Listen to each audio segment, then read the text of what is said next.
So good morning, everyone. Welcome.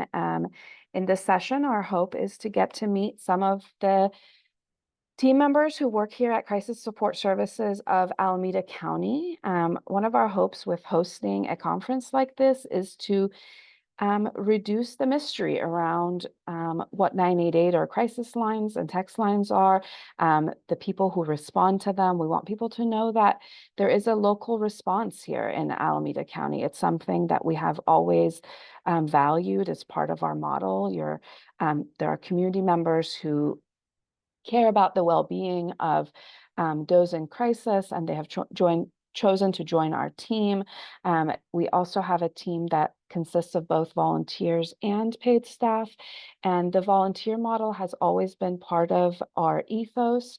CSS was formed in 1966 based on a helping neighbors model, and the idea is that we believe with training and support, lay people can learn to be a support to their fellow community members in times of crisis. And this is something that's really important to us. We know that we have many help seekers who have had past negative experiences with help seeking.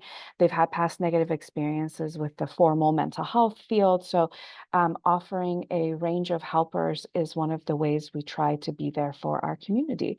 And I'll also put the program for the conference in the chat. This will help you do an evaluation for this session at the end to find your next stop. And with that, I'm going to pass it to my colleagues who are going to introduce themselves, say a few words about kind of what brought them to CSS, what is kind of part of their journey to this work to become helpers. And I'll just kind of go in alphabetical order, if that's okay. So Brock, I'm going to start with you, and then we'll go to Becca and then Shannon. Thanks, Narjis. Hi, everyone. My name is Brock. I work at CSS, formerly as a shift supervisor, before that as a volunteer, and now as a crisis line program coordinator. And all of the roles that I've held here have involved being on the lines as a counselor and as a support to other counselors. And what brought me to CSS? I started working here like a year and some change ago.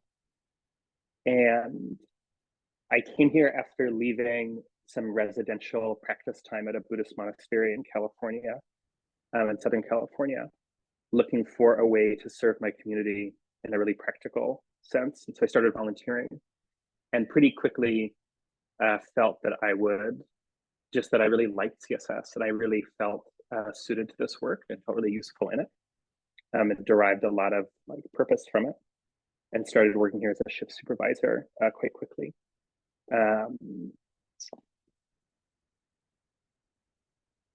Yeah, I think maybe this is something that I know that there are some questions geared towards this in the panel, but I think having a lot of lived experience with crisis and lived experience, feeling a need to talk to someone while in an escalated state is a big part of why I work here. And it's something that I really feel like I've gained from this work and gain every day in practicing it. Just the experience of being able to be there for someone. Yeah, I think that'll do for me. Oh, and I use he, him pronouns. Thank you, Brock. Appreciate it. Becca. Thanks, Brock and Narjis. Hi, everybody. My name's Becca, she, her pronouns. I'm currently the training program assistant. I used to be a shift supervisor for same as Brock, about a year and some change. And I came to CSS because before I started grad school right now, where I'm at UC Berkeley, I used to work for the Department of Health Services for LA County, servicing folks who are unsheltered and unhoused, often at their lowest or feeling very physically and mentally in crisis all the time, and doing a lot of street outreach and helping them. And it gave me a lot of purpose, and it made me feel really giving back to my community. I'm also somebody who has lived experience with pretty severe postpartum depression after I had my son, and just overall lots of lived experience of mental health illnesses. And so when I came back to the Bay Area for grad school, I saw this opportunity initially as a shift supervisor, and it was really meaningful work, and I've been here since. Thanks, Becca. Shannon? Hi, everyone. I am Shannon. I use they, she pronouns. I am the new kid on the block at CSS, having, I believe, started in February of this year. I am a text line supervisor part-time. What brought me to CSS is kind of a culmination of a lot of things. I started in crisis work in 2007 as a need to want to help the community, as a need to want to be there for people when they were experiencing trauma or just extreme hardship. So have been in some form of crisis work since 2007. My full-time job is I manage a mobile crisis team that operates 24 hours a day in Sonoma County and 12 hours a day in Marin. So it was one of the main reasons I came to CSS was I could still use my crisis interventionist skills and get to be with people and not just sitting behind a desk all of the time. Keeps my skills sharp. Thanks, Shannon. And I do have some questions for our panelists, and throughout, if you all have questions from the audience, feel free to put it in the chat, because we have set aside some time later on in our hour to get to your questions as well. So we'll go ahead and get started. And for this one, we'll just kind of go in reverse order. Shannon, Becca, Brock. What are some common topics that callers and texters reach out for help about? I would have to say, on the text line, the biggest one is loneliness. There are people that are just feeling alone, feeling isolated from their friends or family, and not having anyone that sees them for what they're experiencing in that moment. We also get a lot of people that are experiencing anxiety due to the loneliness, so they feel to go together a lot. Thanks, Shannon. I'll piggyback off of Shannon on the phone lines. It's somewhat similar. We'll definitely say lots of loneliness. There's also a big, heavy amount of grief that gets talked a lot about, especially if it's folks who've like lost a loved one or a family member. They often call in, even if it's like years later. It's still a big reflection for them. And sometimes there is folks who call in that have a little bit of like anger, more of like anger at like the system and resources, because they can't find the quality therapy care or consistent therapy. And they just need to like vent about that sometimes to folks who maybe understand. But yeah, lots of loneliness, anxiety, and grief and anger, unfortunately. Thank you. Yeah, I'll echo what Becca and Shannon said and say that, you know, I think people call in for all sorts of reasons. Like, one of the things that I like value a lot about crisis line work is that there isn't really a barrier to entry. Like, this is something that's immediately accessible to people who have access to a phone. And so people will call in really for like everything on the continuum of what they need support with. I saw that someone put in the chat a link to creating an autism phone line, and a lot of people who are on the autistic spectrum call us for help with rumination, for help with redirection, to like de-escalate some things that they're experiencing. People will call us for relationship issues, obviously for suicidal crisis or like chronic suicidal ideation, to have a safe space to process suicidal ideation without someone having a very reactive position towards them, which can be really common in any kind of care situation. And I think the way that I think about it is like, everyone who calls us just wants someone in the room with them. Like, whether that's someone who's very active in supporting them or just someone who's there to like help with their loneliness. Like, that is sort of the commonality, is that people just don't want to be alone in whatever they're facing. So I really want to echo Shannon and Becca in saying that like loneliness is loneliness, or just a need for another person, whether if it can't be a body, it can be a voice, is the great unifier, I think. Yeah, thank you. And I really do appreciate the piece about crisis lines and text lines not having a barrier to entry. I think that's what when I first started working at my first support line, which wasn't a crisis line at the time, that's what I liked about it, is that anyone could reach out and it was free. And it was open 24/7. There was something about that way of getting help that really like spoke to me. The trust somebody has at 2 a.m. when they call is something really like vulnerable and humbling. So the next question is about your own lived experience. Everybody kind of touched on that a little bit as you started introducing yourself, but how has your own lived experience with mental health impacted how you show up in your role as a helper? And let's do Becca first this time. We'll do Becca, Brock, and Shannon. Well, thanks, Nargis. Yeah, I think my own lived experience, it comes with like a lot of empathy when people call in, a lot of patience and understanding. I think sometimes folks, especially maybe if it's their first time calling, don't necessarily expect that. Lots of like empathy and care on the lines. Maybe they're expecting more of like a clinical or like a therapy kind of session almost, but um, having like lived experience, I think definitely brings a lot of like connection to your caller. And even if you're not like vocally saying like, oh, I have this lived experience, but you're like showing them that you're listening and that you're like really validating their emotions, or like sitting with some of these negative emotions that they're experiencing, and not being so solutions based, can make them feel like they're really being supported. Um, and so I think my own lived experience often, like sometimes I get callers that are experiencing postpartum depression. I have like that lived experience to kind of support them. And I also just have a very good understanding of what maybe they're going through, or what's like going through their mind, or like how they're feeling in this moment, to feel like when they say like I'm at my lowest, what does that look like for them? And so like really supporting them in a way that maybe a person who's never had that type of opportunity, or that conversation maybe before, can feel really good for them, and it feels good for me too, because reflecting back, like I didn't have, like I've never, even before I like worked at 988, I didn't like I never called, or I've never felt supported when I had postpartum, so I never knew where to go exactly. Thank you. I appreciate that.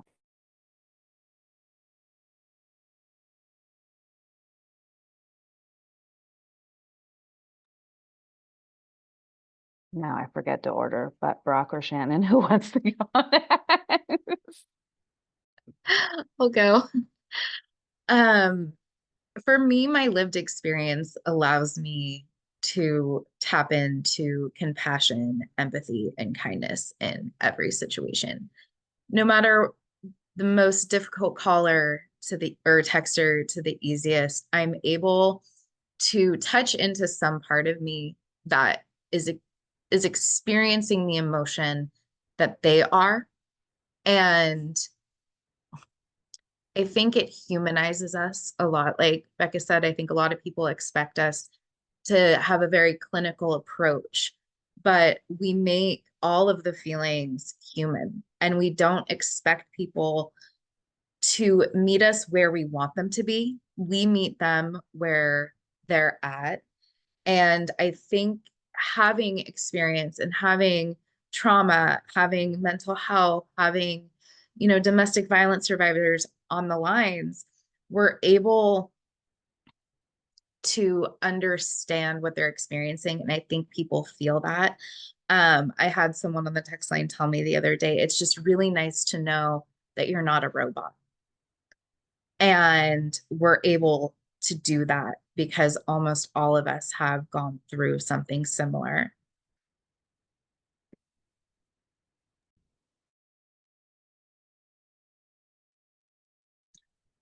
Yeah, absolutely. Yeah, I can name that I've experienced like acute suicidality. I've experience of chronic suicidality. I know that a lot of counselors on our lines have that. And even if they don't, they're exposed to it through our training. They're exposed to it through being a part of our community. Because like, I think I can share this, that like as an organization, at least on the crisis line, I know that we really value lived experience. Like that's actually something that we see as, as this question implies, like something that you really bring into this work can be an incredible asset and resource and well for empathy.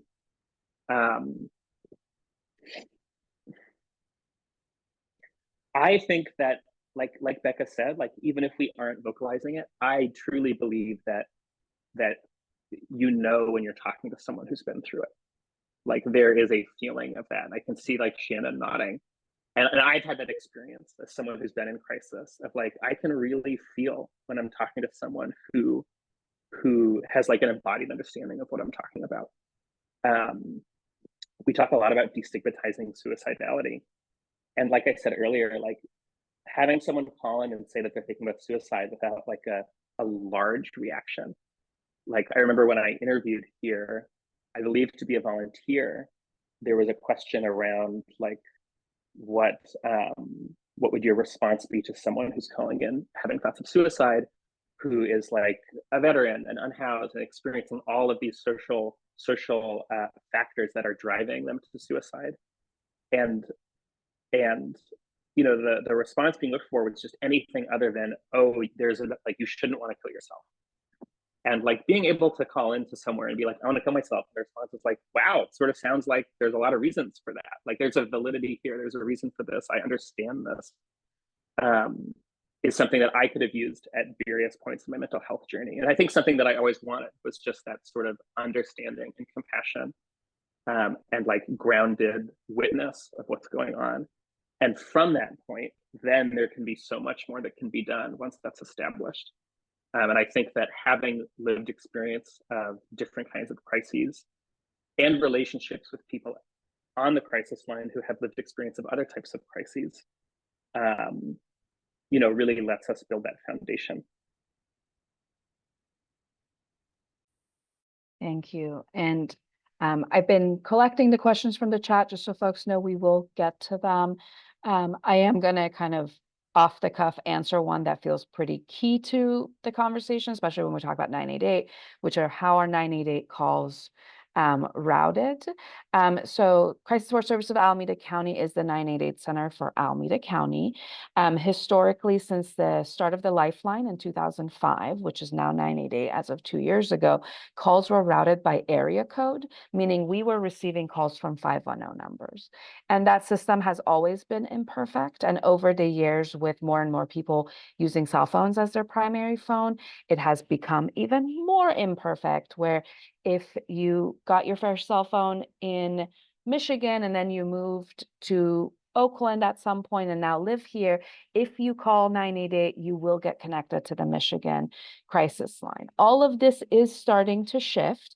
As of 3 days ago, there is now geo-routing that's available on 2 cell providers, which is Verizon and T-Mobile. And what geo-routing is that your call goes to the crisis center nearest to the cell tower that you are by. So it's not geolocation. We don't know where you are. Somebody else had asked if we know where folks are. We actually don't have a dashboard, a map. Like there's nothing fancy about this, honestly. The phone rings and we pick it up. I think people are giving us a lot more credit sometimes, but geo-routing allows it that even if you're traveling, let's say somebody is traveling to New York City to visit a friend, if they experience a crisis now, and if they have Verizon or T-Mobile, geo-routing will connect them to the New York call center. It's still a process. 50% of cell consumers have either Verizon or T-Mobile, and AT&T is going to start geo-routing in October. So we are literally in a moment where this is shifting of how calls are routed.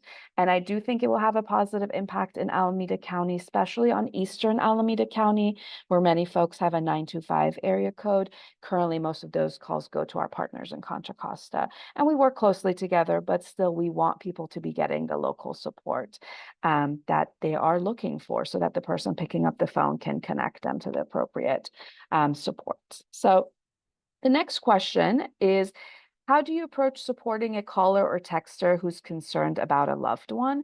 So something that comes up often is somebody might be calling us wanting to support someone that they're worried about. They're not themselves in crisis. So for this, I'll start with Shannon, then Becca, then Barak. I love this question. So after we get information about why are you worried, what's going on, what was said to you, our main shift is then to giving the person that's texting in care and compassion, checking in with them, especially on the text line. We get a lot of younger teenagers texting in that their friends have said something to them and they don't know what to do. You have a lot of really young kids that are holding this really difficult information for their friends, and it makes them become stressed. It makes them become anxiety. It makes them start feeling a certain way and making them feel responsible for the outcome of their friends' choices. So for me, it's always really important to remind people that they're doing the best thing, texting in, giving them resources for them, not only their friends, but as well as them, and just reminding them over and over and over again that whatever the outcome is, you've done all you can, and nothing that occurs is your fault. Just trying to take the guilt away and the anxiety away, or the shame away, especially for younger kids, of having to go to an adult, having to go to someone in a place of authority and realizing that might end their friendship, and trying to allow them to be okay with that, is my main thing with third party callers and texters. Yeah, just echoing everything Shannon said. I think on the lines, it's also part of like our training and the way we like talk with folks that are concerned, like third parties, just to also check in with them if they're feeling like they're in crisis, or if this is causing any like suicidal ideations for them.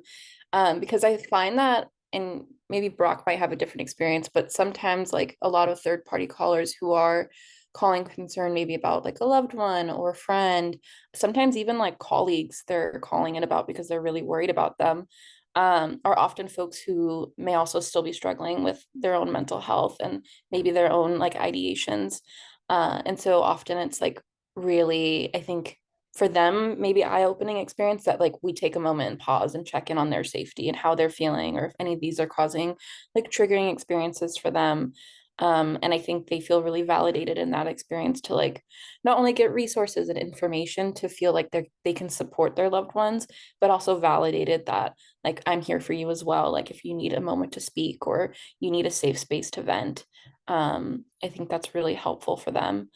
I also think that folks who are concerned about like maybe a loved one, it's a lot of like sometimes the conversation you could tell the anxiety of it because it's really fast paced. They're calling because they're really concerned, sometimes maybe even on the edge of like tears, and just like really supporting them and helping them feel like how Shannon said, like shifting the guilt or shifting the shame away from maybe things that like they felt like they can't do enough of, but like really validating and supporting them that they are like a really great human being for even trying to support somebody, um, beyond just like taking care of themselves.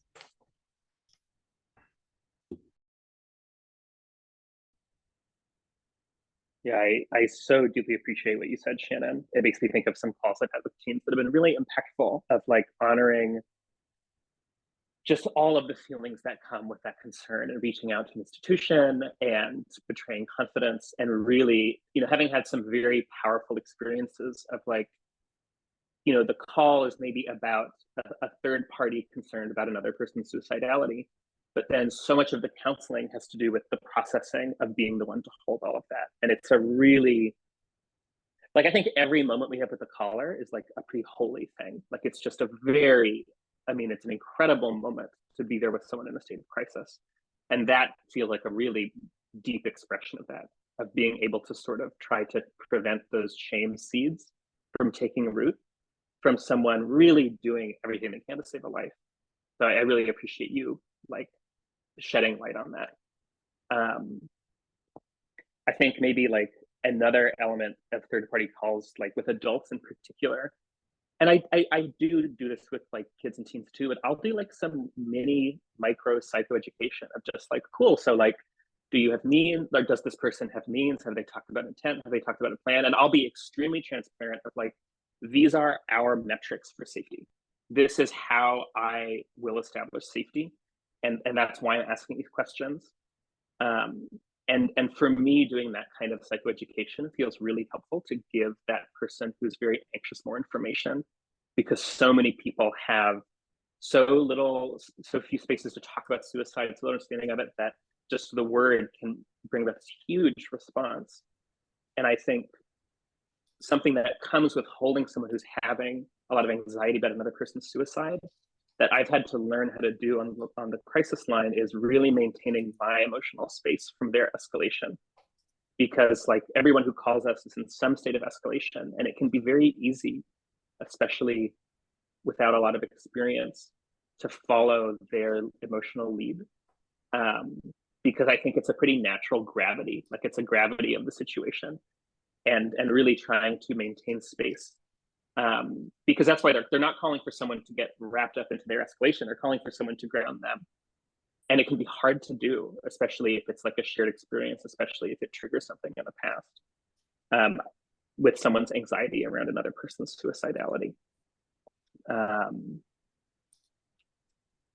Yeah, go on with it. Thank you. I wanted to clarify something. I got a direct message regarding how 988 texts are routed.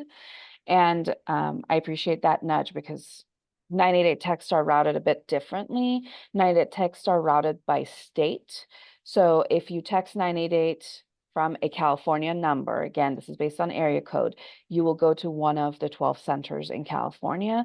Currently not, so the state has 12 988 centers. Currently 9 of them have text capacity. So you will go to one of them. If you're in Alameda County and you want to make sure you are connected to our center, I've put our local text line information in the chat. So this is for Alameda County residents. We have 24/7 coverage on the local text line as well as on 988. But with 988 text, there is no knowing where in California it will be connected to, and also overflow texts go to other states. The text volume is very high. So I just kind of wanted to provide some transparency around that. There was also another question about the broader 988 system. So 988 itself has been around since July of 2022, so just over 2 years, as a 3-digit number that was approved by Congress. But prior to that, there was a 10-digit number. You could call 1-800-273-TALK or 1-800-SUICIDE and get connected to what at the time was called the Lifeline, and which operated very similarly. And our agency was part of the Lifeline network as well. And nationwide, there are just over 200 centers that are part of the Lifeline network. And I did put the FAQ for the national system in the chat if folks are curious. So I'm happy to see the interest in kind of the back end of like, how does this all work? I think it's an important part of us building trust with the community is being transparent about how the system works. So really appreciate that. And this next question is really about that, which are, what is a common misconception that you encounter about 988? And I'm putting the question in the chat per the request of one of our participants. And maybe we'll go Brock, Becca, and Shannon on this one. A common misconception that you encounter about 988. Yeah, I think the first one that comes to mind is that you have to be suicidal to call. Sort of like a very narrow definition of what a crisis is, or that you have to have any kind of relationship to suicide to call. You know, people call us for all sorts of reasons, for all sorts of support, and often first-time callers will start by saying, I don't know if this is the right place, I don't know if I'm allowed to call this, I don't know if I can. I think on the other side, there are other misconceptions, like maybe misconceptions around how much support we can offer. Like people will call us and sort of, you know, it's painful and it's hard to talk to someone who needs more support than we can offer. Like I think especially the elderly people who don't have really strong communities. And they call us, several times a day to talk. And there's a misconception that we have more time than we do, more staffing than we do, more resources than we do. I think that that's a misconception that like I run into repeatedly, and it's a tough one because it's like one that I wish that I could address, and I just, I can't, and we can't. But yeah, I think that sort of that people have to be suicidal to call, and then also if they aren't suicidal or if they aren't in a crisis, how much support they can get from something that is sort of this stopgap, immediate de-escalation focused resource. Yeah, I think Brock kind of specifically mentioned like the two biggest things. I will also say that sometimes folks call in like seeking advice and we can't like provide advice. Like we can't tell them what to do. A lot of times there is like a handful of folks that I've like encountered that will say like, well, what do you think? Or what should I do? And they want you to give them like a directive. And that's just not what 988 is for. And I know that like can be really hard for folks to like have that self-efficacy to like make decisions, but trying to like pivot the conversation away from like being the person to make that choice for them or like tell them what to do. I think it's like really helpful for like in collaboration, like thinking of ways that like can they feel supported or can they feel like empowered to make these decisions on their own. Is how those conversations often end up being.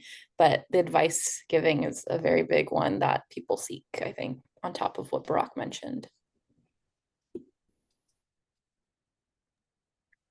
I would agree with both Barack and Becca. One thing that we find on the text line a lot, due to now the massive use of AI, is people very often assume we are AI. It can take a lot of convincing sometimes for people to realize that, no, I'm an actual person and I'm here.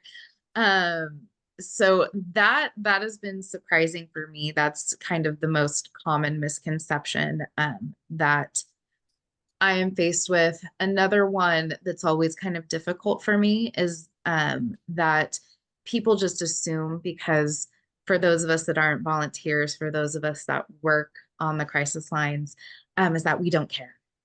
And that, I had someone say to me the other day, well, you're just going to forget me after, you're done with this session. And it's like, no, I'm never going to forget you. I'm going to remember a part of this conversation. And I know that there's no way I could do this work without actually caring. And I know all of my coworkers feel the same way. And so it always hurts a little when people think that we just don't care. But I think we all do a really good job of making people understand by the end of the conversation how much we all do care. Yeah, I really appreciate everyone's points. And the one I will add as someone who like makes presentations to other agencies and things like that, which all of the ones my colleagues said are definitely top questions and misconceptions that come up, is really around our ability to know exactly where folks are. And the assumption, and there's some questions about this coming up in a little bit, but the assumption that a call to 988 has a direct outcome of the police coming out is something that we are constantly wanting folks to understand, that that's not the case, that there are situations in which like additional like emergency services are contacted nationwide, as well as at CSS. That's less than 2% of calls, and it's about situations where there is an imminent in the moment risk that cannot be addressed through counseling skills. But it does feel important to say that, yes, there is a relationship where there are times where emergency services and in the absence of other emergency services, the police are contacted. However, that is not the norm. Of a call to 988 does not equal a call to the police. The next question is about training. So I'm going to have Becca take that one first, as someone who works on our training team, which is what kind of training do 988 counselors receive? And then I'll let Brock and Shannon maybe talk from the perspective of someone who's received the training. Go for it, Becca. Thank you. Yeah.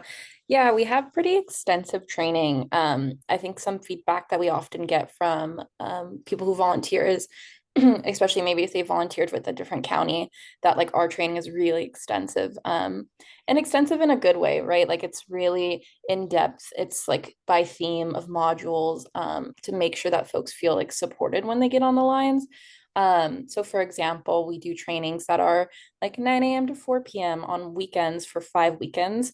Um, and what that looks like is half the time is like classroom facilitation. So it's led by somebody who feels very well known to be like, I'm going to do emergency procedures and we're going to walk through these steps of like, what does that look like if we end up having to do voluntary or involuntary emergency procedures while on the lines.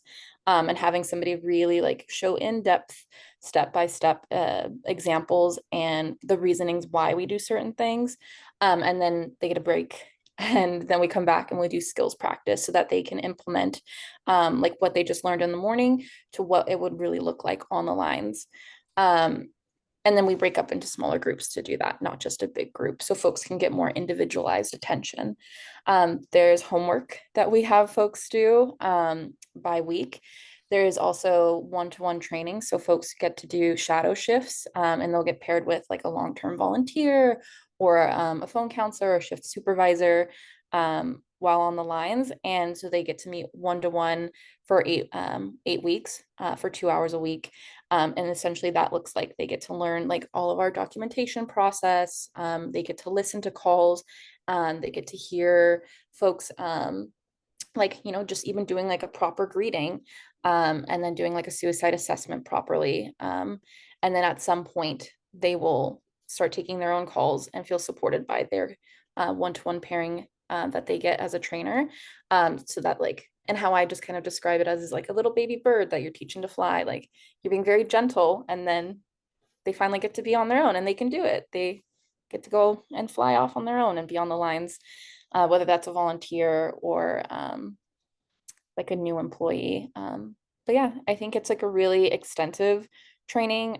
We train on everything from like emergency procedures to like talking about suicide and being very transparent on like the discussions of suicide, as well as like everything under the sun of like resources and even like community ethics and how we treat each other, like even on the lines. Thank you. Shannon and then Brock, if you want to add anything about your own experience being trained or any topics that you particularly felt were helpful. I would love to add something to the training. I was shocked when I first started at the length of training, how in depth it was coming from a place of working in field and mobile crisis and having trained people for a couple years prior to that. I immediately, I think it was after my first training shift, which was a classroom shift, thought to myself, we need to, at my other position, like, we need to completely radicalize our training because I learned more in that 8 hours in classroom with Amanda. I think they're present right now, than I did like in 6 weeks of in-field training. So for people that may be concerned about the level of training, it is complete, it is thorough. We consistently reach out to each other on shift. So it's a constant like learning experience, which for me, who a person that loves knowledge, I am so grateful for the training opportunities that we have and we continue to have while we work on the crisis line.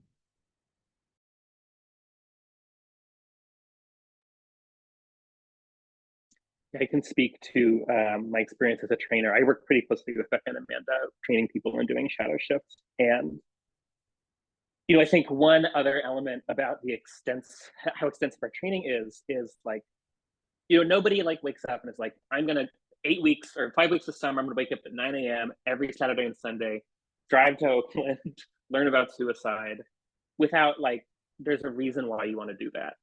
And one of the things that I love about training people is like, similarly to the magnitude of being with a caller in a moment of crisis, the people who are training and taking their first calls are having deeply emotional experiences. And there's an element of counseling, maybe counseling's the wrong word, but a deep element of care that comes with, like Becca said, like being with someone as they're taking those first steps. Because, you know, even though each call is meaningful to me in its own way, there is a certain level of desensitization that happens with any amount of exposure to any amount of stimuli. And I've certainly had that working, you know, full-time to mostly full-time on the crisis line for over a year. And being able to be with someone as they are highly sensitive to the work that we do is a really energizing and rejuvenating thing. And I always like recommend people do shadow shifts, because, which is what we call the one-on-one trainings with new volunteers, because I find it really energizing to my own work to be training people and to be able to see them having that kind of really powerful experience with callers. And yeah, I'll just share, like, my most recent trainee is an EMT, and we were talking, and he was just like, this is so much better than my EMT training. Like, this is miles beyond. And I was like surprised, a little worried, but also very flattered of just, wow, that's great to know that you feel prepared to talk to people who are in, you know, various states of suicidal or non-suicidal crisis. And that if you compare that to your sort of like work professional training for a similar but different role, you know, he really felt prepared by what we do. And that obviously doesn't speak for all crisis centers who take all 988 calls, but I can say, just like Shannon and Becca, that I feel like extremely confident in the training that our volunteers receive. Thanks, everyone. And there's a quick question I'll answer, which is, do volunteers usually have previous volunteering experience? No, not necessarily. And we do really have volunteers from all walks of life, from people who are, you just have to be over 18. So you could be a student, you could be working part-time somewhere, you could be doing anything in your life. Most of our volunteers aren't from the field, right? Like, there are people who are wanting to, like, enrich their lives in some way or give back. Many of them have someone they've lost to suicide, and that's the person in their mind when they are waking up and coming to the trainings, as Brock said. But yeah, no prior experience is required. That's why the training is so expensive, is that we do truly believe that lay people who care and hold empathy, that is like the thing we're screening for in the interview, is, do you have the ability to hold empathy for someone in their moment of crisis? If that's you, you are someone who could be a volunteer. And there's a time commitment, and we understand that that's hard, but the time commitment is that we ask for, after the training, 4 hours a week for a year. So that is kind of, that could be a barrier for some folks, but in terms of prior skills, there is none. And I'll put our next question in the chat, which is, how do you manage your own mental health as a helper? And this is one we had planned on talking about, but it has actually come up from our participants as well. So how do you manage this as you kind of constantly come in contact with folks who are having a hard time? And I'll do Shannon, Barak, and Becca on this one. So I learned very early in my career as a baby crisis worker that if you don't take care of your mental health, really bad things can happen. And so for me, I have such a regimented day surrounding my well-being and how I make sure I take care of myself, how I make sure I take care of those around me and my children. So none of my world outside of crisis is affected. So for me, it's really simple. If I don't wake up and meditate in the morning, I'm probably gonna have a bad day or be cranky. So I prioritize that. I prioritize sitting down and meditating, actually sitting and having a cup of coffee. If I start to feel anger, frustration, or anxiety, I know what works for me is going for a run or going to the gym. Reaching out to my coworkers on a really difficult tech session for that in-moment peer-to-peer support is really important. Not holding anything in, reaching out to my direct supervisor if I need to debrief something, being very open and honest about things where if I'm not okay, I tell the people I'm working with that I'm not okay. And then if I need more outside support, not having any shame in reaching out for that.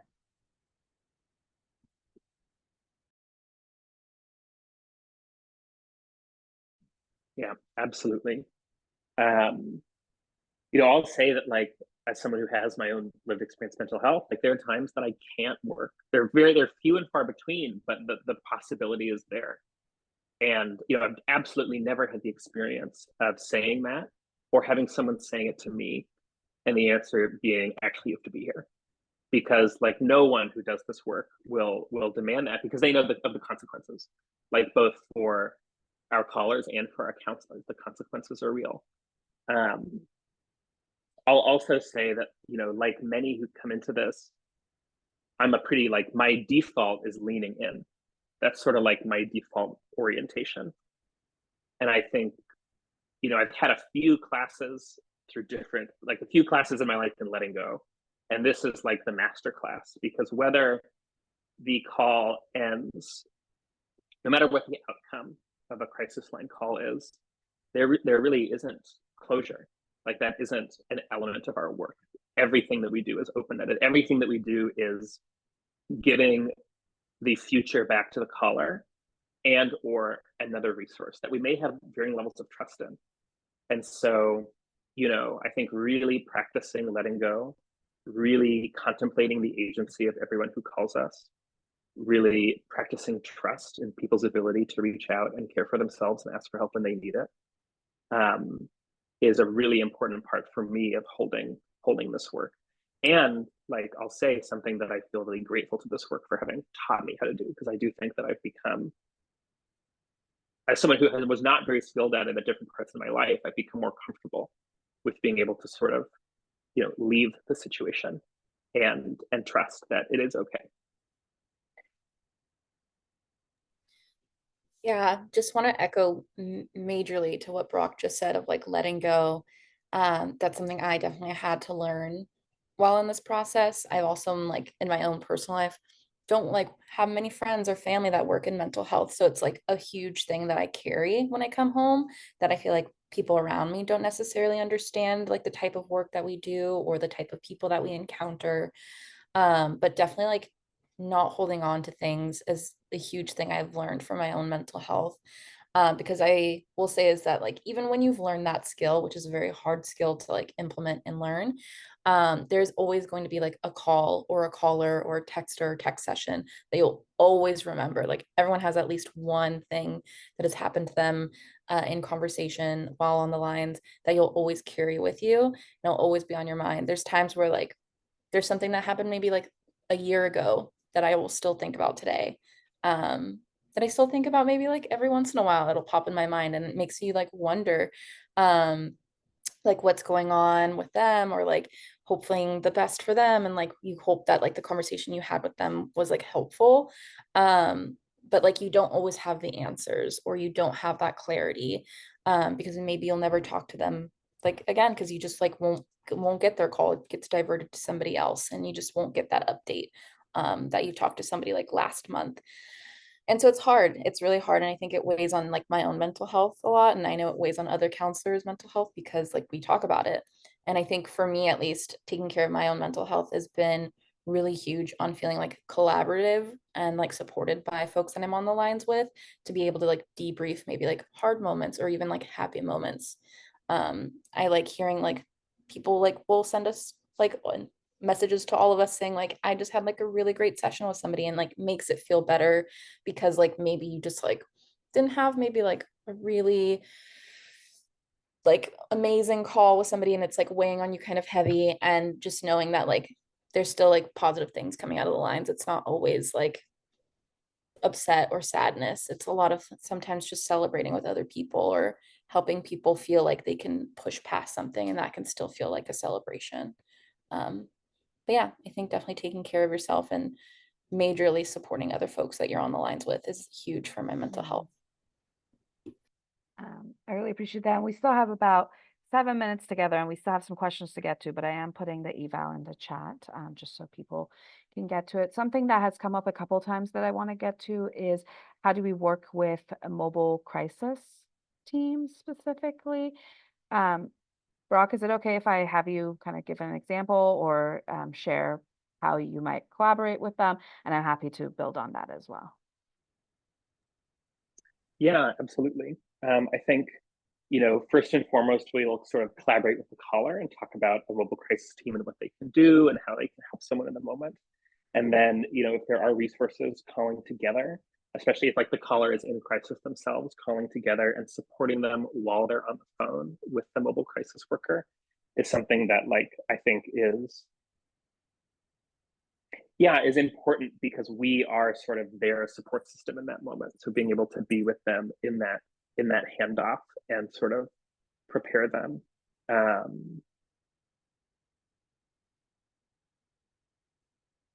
Yeah, for some reason my mind's a little blank, so I think we can build off of that. Yeah, totally. And I would say that, like, first of all, the person has to be like an appropriate referral for mobile crisis. And in order for someone to be an appropriate referral to mobile crisis, there's not an imminent medical emergency or an attempt in progress. So that's a really important part of our training because mobile crisis teams, their response time varies on what time of day it is, what part of the county it is. So we definitely don't want to be sending mobile crisis out to someone who either needs help right now or needs a different kind of help. So um, just kind of wanting to be clear that mobile crisis is not the right response for everyone. We do have a panel of many of the county's mobile crisis teams later today at 1:10 for people who want to learn more about what each mobile crisis team can do and who they respond to. So that's one of the options. If somebody already has an attempt in progress or they have ingested something that could result in their death, that is a medical emergency that requires us to call 911 basically, and an ambulance will go out to them. And there was a question in the chat of how do you know where someone is? This is where collaboration is such an important part of every moment of this work. Is the best way to know where someone is for them to tell us. And the number one way for the help they get to be effective is if they feel bought into it. So forcing care on someone who doesn't want it is not particularly effective. And also, I think many folks, again, imagine us having technology that we truly don't have. So unless you tell us where you are, we don't know where you are. There are some cases that a cell phone number could be tracked, not by us, but by police if we are worried about an imminent death. But even that is highly hit or miss. And I want to be really clear that, like, our ability to be responsive to someone really includes their desire to collaborate with us. And I will say this is the hardest on the text line as someone who has worked on a text line before myself, which is text sessions do sometimes end without us being able to do anything. The person just stops responding. We don't know where they are. We are not able to get to that. So I do want to acknowledge the limitations of all of this. And for some people, maybe that's good news because the privacy feels really important too, right? But there are truly limitations to what we can do for someone who's not wanting help. There was a specific question about the text line that I want to pass to Shannon, which is how can texting feel helpful to someone who needs connection? The texting can feel somewhat impersonal, and this person wanted us to know that they're not being judgmental. They're just truly curious about the way in which texting works. So Shannon, do you want to speak to that a little? I would love to. So I actually have the same question.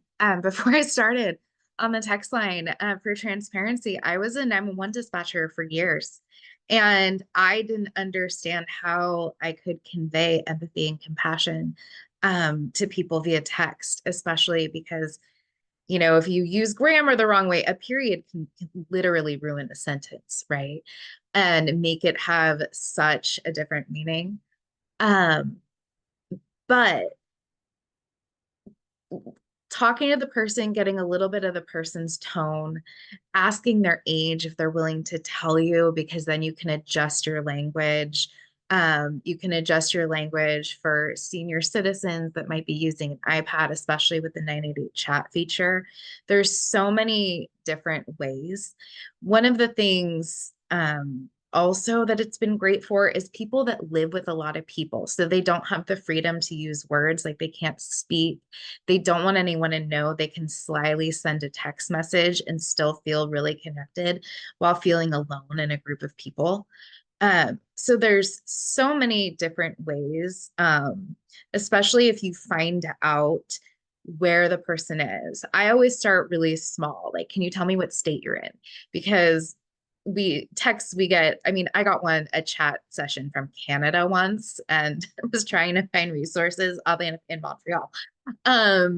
So I'll start small, like what state are you in? Okay, what county are you in? And then personalizing it a little bit more by trying to find local groups if they feel so inclined, like trying to get people out and about and amongst other people if that's what they're comfortable with. It's really about the safety of the texter and then being able to communicate their needs if there's other people around, not speaking to people the way I would speak to, say, my children or my partner, or people that I'm out in the field. It's figuring out the communication style that works with that person so they feel seen, and then that's the way kind of connections built. I hope that covered that. That is perfect. Thank you so much, Shannon. And I think ending on the note of connection really again is truly it. Like that's where all of this work happens, is the ability to make a connection to someone. In the morning session, I believe, or maybe it was earlier in this session, somebody put in the chat that they had called us yesterday, which like I felt so like appreciative for that. And they were like, we just made some silly joke and that changed their day. And like it is not always this like really elaborate, yes, we assess every caller. We want to make sure they're safe. But like sometimes it's like a human talking to another human. And that's the magic sauce actually, is knowing that there's someone out there who cares and who wants to take the time to like talk to you so you don't have as bad of a day. That's what's at the heart of this work. And I'm really grateful to my colleagues who were here as part of the panel today and all of you for attending. I've put the program in the chat so you can find your next session, which starts in 10 minutes. So I'll give everyone a few minutes to grab the program from the chat, and please do fill out the eval. It helps us plan our future engagements with the community and all of you. Thanks, everyone.